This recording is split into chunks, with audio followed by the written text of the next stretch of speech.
I'm Luke Russell from the Discipline of Philosophy at the University of Sydney. What counts as a life well lived?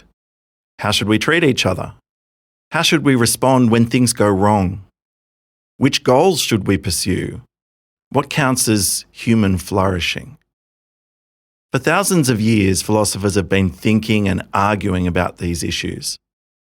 In this series of podcasts, The Philosophy of Living Well, I'll be interviewing some philosophers, most of whom work here at the University of Sydney, and I'll be asking them what philosophy has to teach us about how we ought to live. In this episode of The Philosophy of Living Well, we're going to be talking about liberalism and the good life. And my guest is Professor Alex Lefebvre from the University of Sydney. And Alex's book, Liberalism as a Way of Life, sets out this vision. So Alex, the first question, typically in philosophy, we want to know, what is it that you're talking about? So what is liberalism? Thank you, Luke. The first question is also a tricky question, so let me do my best. I'll give you the short dictionary answer and then expand on it. So the short dictionary answer is liberalism is a social and political philosophy that concerns itself with such things as individual rights, social equality, democracy, tolerance, and the like. Now, I have no problem with that definition, but the thing to notice about it is that everything that we typically think of with respect to liberalism is tied to political, legal, constitutional stuff, right? Everything there I listed in the dictionary definition is a political, quote-unquote, kind of thing. And I have no problem with that. That's fine and that's correct. But what my book is about is how the values enshrined in a liberal ideology have spread in our world, have gone viral, have gone into its cultural bloodstream, such that we find them just everywhere we look. So we get schooled in liberalism not through civics lessons so much anymore, but every time we turn on Netflix, every YouTube top clip, dating apps, HR codes for respectful relationships. The ideals of liberalism have descended down into those things such that it has become something like a worldview for a whole lot of people today. And that's what the book is about, trying to flesh out what that worldview might be, what a liberal way of looking at the world and a liberal way of living might look like. And I try to suggest why, hey, it might not be such a bad way of life. And I try to recommend it not as the one true way of life, but I am evangelist enough to say that it is a good way of life, and that's what I try to describe. So what do you see as the core values of liberalism? The core values of liberalism are three things. One is a commitment to personal freedom. Two is a commitment to social equality. And three is a commitment to reciprocity. So those three things make up a liberal ethic.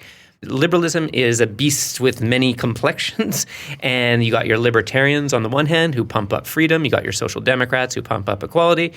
One of the great historians of liberalism described it to me as modular furniture. You just move a different idea of liberalism to the center of the room, and then that becomes the core of it. So what I'm trying to put at the center of the room, though, is freedom, fairness, and reciprocity. There seems to be plurality and variety within liberalism. But if we're trying to get a hold of what liberalism is, it might be helpful to think about what the alternatives to liberalism are. So what would count as some examples of people who disagree with your defense of liberalism, and which alternative values or ideals do they uphold instead?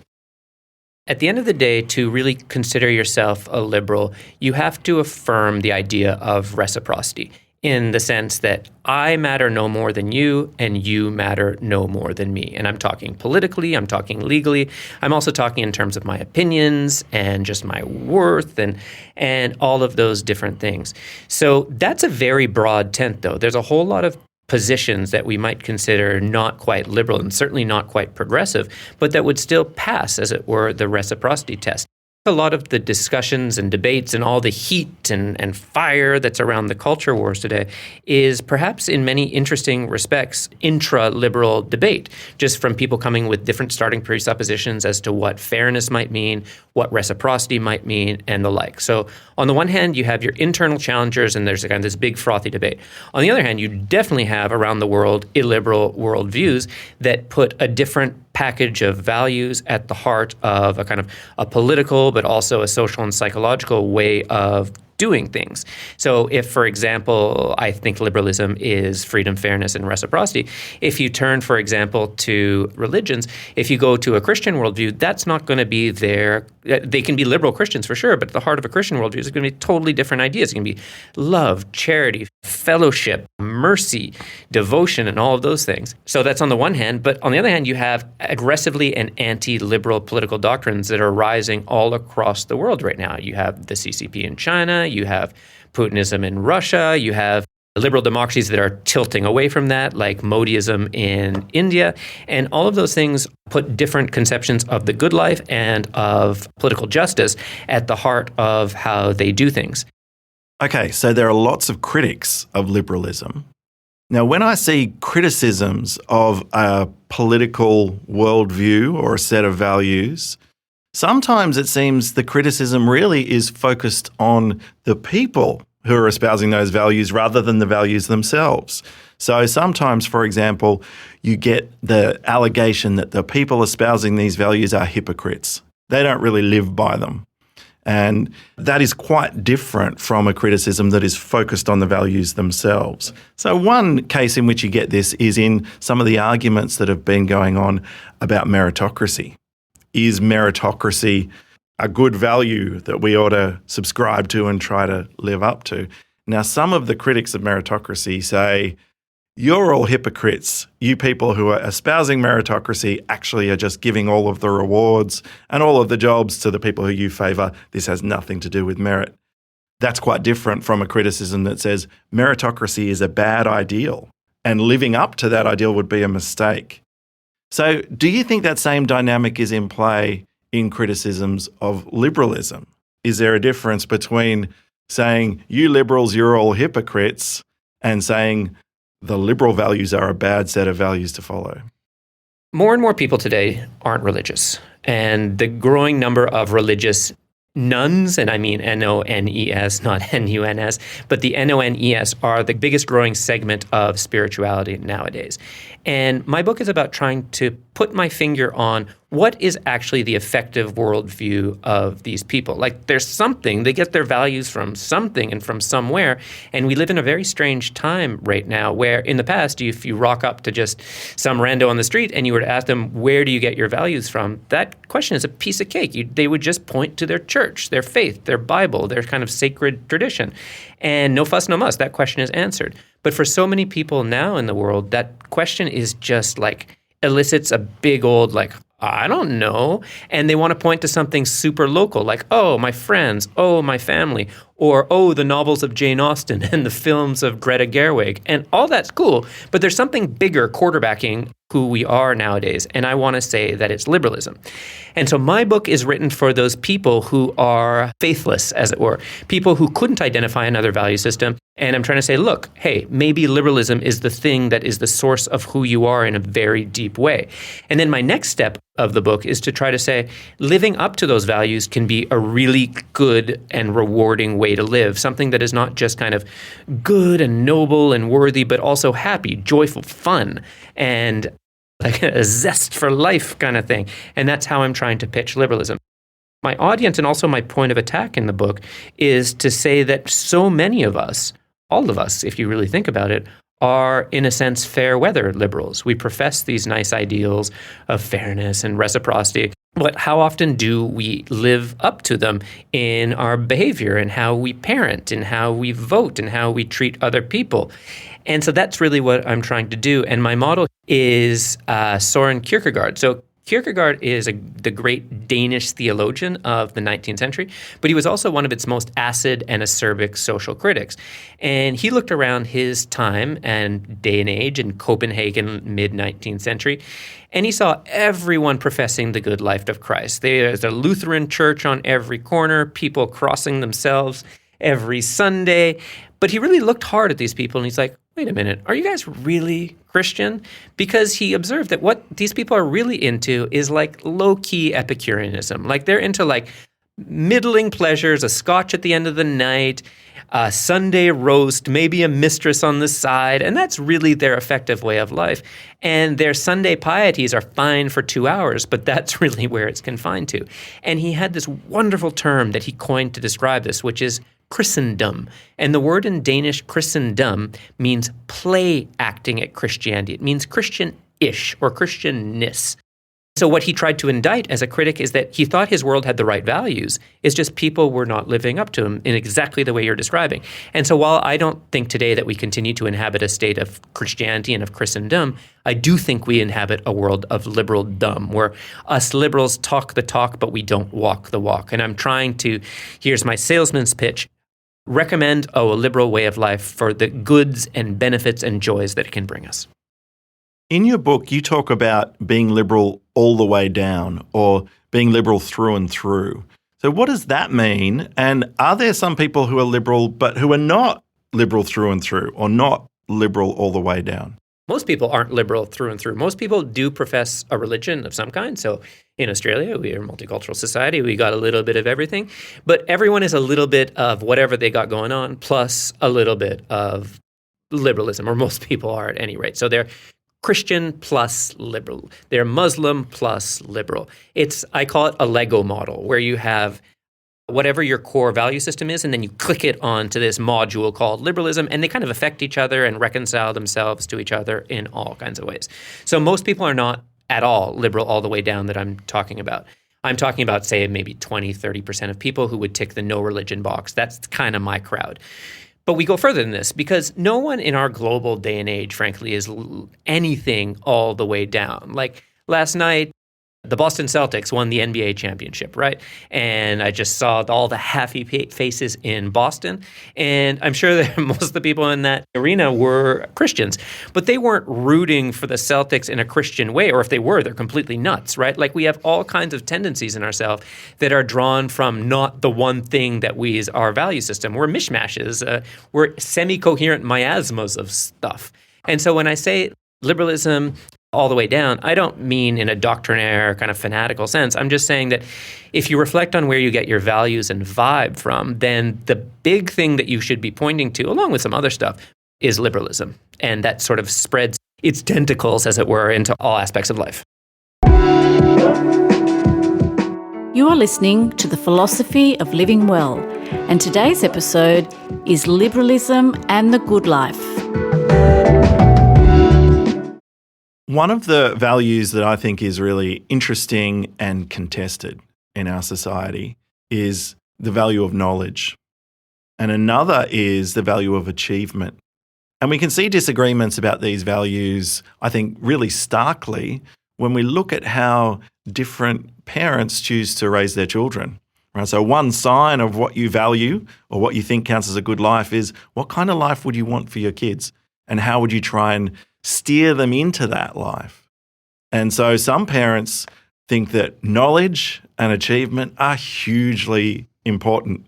And they think, in many cases, if there's a trade-off between, say, acquiring knowledge and having fun, you ought to be acquiring knowledge. You should be doing study. You should be building a life of wisdom and a life of achievement. And another case in which the valuing of achievement is present is in relation to, say, sporting achievement, where some parents will really want their children to be achieving in the sporting domain, and others think, my kids should do whatever makes them happy. So how do you think about those values, which are not straightforwardly connected to equality, to freedom, reciprocity? How do you think about those values, and do you see them as fitting into a liberal worldview? So as a parent of a 15-year-old, I think of them often. I think of these trade-offs all the time. Every time my kid sneaks away for 5 minutes on Instagram, I'm like, all right. The short and interesting answer is that it's going to be a negotiation with your liberal values, and you're going to have some kind of reconciliation with it. Your question is much meatier than that because it's specific. So in terms of knowledge, I don't think liberalism has a specific love or flair for knowledge. Not just because it's lazy or it ignores or negligent, but for good principled reasons, in a sense. Liberalism is not an epistemic doctrine, and it wasn't started as an epistemic doctrine. In fact, one of the standard points of tracing out the origins of liberalism is that it started in the wars of religion, when people were at each other's throat because they thought the other side was literally damned, and we needed a doctrine that would get everyone to chill the hell out and not ramp up to that kind of level of religious zeal. And liberalism is what sort of started to emerge as a modus vivendi in the 16th and 17th centuries, and then more and more as a doctrine of robust tolerance. So at its core, liberalism has a kind of like hands-off, live and let live approach, for better or for worse. And certainly some other kinds of doctrines and worldviews put knowledge and a thirst and questing for knowledge at its heart in a way that liberalism doesn't. I think Confucianism is absolutely central to that. Respect for teachers and just knowledge as an end in itself. I should make something clear. I don't think liberalism captures all worthy goods of human life. It makes a selection. No conception of the good life manages to gather all human excellences. So it does downplay knowledge. I agree with that. And if you and I, liberals that we are, have made it through to be an academic, I think that's more down to individual pathways and individual influences rather than just going with the flow of, let's say, my liberal doctrine and yours too, because I know you a little bit. For the other question, so this is really hot, contested terrain. So you're talking about achievement, and in a sense, you're talking about the question of merit, who gets what. And that is, merit and meritocracy is an ideal that has just come under super fire lately. I think of someone like Michael Sandel, who wrote The Tyranny of Merit, that's about how meritocracy is such a destructive ideal for the losers of the tournament. And then you have Daniel Markovits, who wrote The Meritocracy Trap, who talks about how meritocracy is just such a shit deal for the winners of the tournament, given that we have to hustle and grind and parent 24/7 to maximize our utility. Liberalism favors individual freedom and fairness. It does lean towards meritocracy, which can get really ugly and entrench awful social inequalities and just some real weirdnesses. So I think that liberalism could be a slippery slope to the badnesses of those kinds of things, and it has to be on guard to protect itself from going down to those nasty versions. And we're all shot through and through with contradiction. So if a podcast is confession time, I send my kid to a private school. That is absolutely not cool with my professed liberal values, and yet here I am. And so it's something that you have to look into your heart and see how achievement and fairness can be reconciled for you and which matters more. I want to talk about some other tensions. Now, I'm with you in that I'm a pluralist about values. I think there are different things that we ought to care about, and a good human life is going to involve some kind of balancing between values when they come into competition with each other. So I think maybe there are some cases where the core values of liberalism come into tension with each other. So I'm thinking about freedom and social equality and tolerance. And I want to give you a couple of examples and ask you, what would a good liberal do when those values are in tension? So here's one. Imagine I want to exercise my freedom to joke about views that seem ridiculous to me. Right, so freedom is essentially important, but I'm also required to be tolerant and generous towards those who've got different values. So does my valuing tolerance impinge on my freedom there? And here's a second example. Imagine I respect social equality. I think I'm not more important than anyone else. I want everyone to get a fair shot. But imagine I also really, really hate waiting in queues. Sure. And I think, I could spend more of my money freely on buying a ticket that allows me to skip the queue. What would a good liberal do in these situations? You should not buy the ticket. I've waited in many a line at Wet and Wild and at amusement parks where people cruise ahead of me, and I can afford it, but I'm not going to do it. You've touched a nerve here, Luke. So yeah, that I feel strongly about. You have to determine for yourself whether your joke is really that funny and really deserves to be made and is really contributing to the conversation. In Australia, that I think ABC, let's say, has towards often religious points of view is just shocking to me. So how many times have I seen Christian worldview described as a need for a quote-unquote magic sky daddy?